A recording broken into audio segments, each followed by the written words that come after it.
Hi guys, সকাল সকাল ready হয়ে বেরিয়ে পড়লাম দীঘা যাওয়ার জন্য, কিন্তু বেরোতেই হালকা বৃষ্টি শুরু হয়ে গেল, তাই মনটা একটু খারাপ হয়ে গিয়েছিল।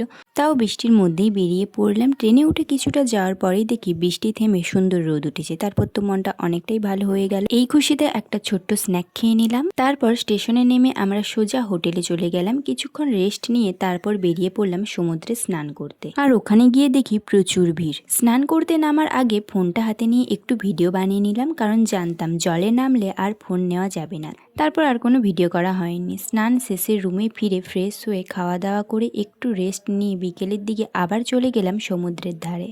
আর বিকেলে দেখো সমুদ্রটা কত সুন্দর লাগছে। সকালের থেকে কিন্তু অনেকটাই ফাঁকা। আর এখানে আমি দাঁড়িয়ে দাঁড়িয়ে ঢেউগুলো দেখছিলাম আর ভাবছিলাম আবার যদি একটু জলে নামা যেত।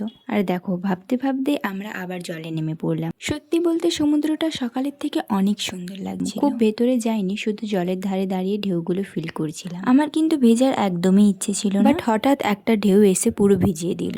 তখন আর কি ভাবলাম, যখন ভিজেই গেছি তখন একটু মজা করে নেওয়া যাক। এরপর কিছুক্ষণ জলে দাঁড়িয়ে মজা করছিলাম আর ভিডিও করছিলাম। আর এখানে দেখো নৌকাটা কেমন ভাবে যাচ্ছে, মনে হচ্ছিল যেন এক্ষুনি উল্টে পড়ে যাবে। তাই আমরা দাঁড়িয়ে দাঁড়িয়ে নৌকাটা দেখছিলাম আর এই বড় বড় ঢেউয়ের মজা নিচ্ছিলাম। আর এখানে আমি বালিতে আমার নাম লিখেছিলাম, যেটা একটা ঢেউ এসে মুছে দিয়ে চলে গেল। এরকম মজা করতে করতে কখন যে টাইম কেটে গেল বুঝতেই পারলাম না। তারপর অনেক মজা করে আমরা রুমে ফিরে যাচ্ছি, কারণ এরপর আমাদের মন্দিরে যাওয়ার প্ল্যান ছিল। সেটার ভিডিও তোমাদের নেক্সট ব্লগে দেখাবো। ভিডিওটা যদি ভালো লাগে অবশ্যই লাইক করো, আর এরকম ভিডিও দেখতে চাইলে সাবস্ক্রাইব করতে ভুলো না। Bye bye.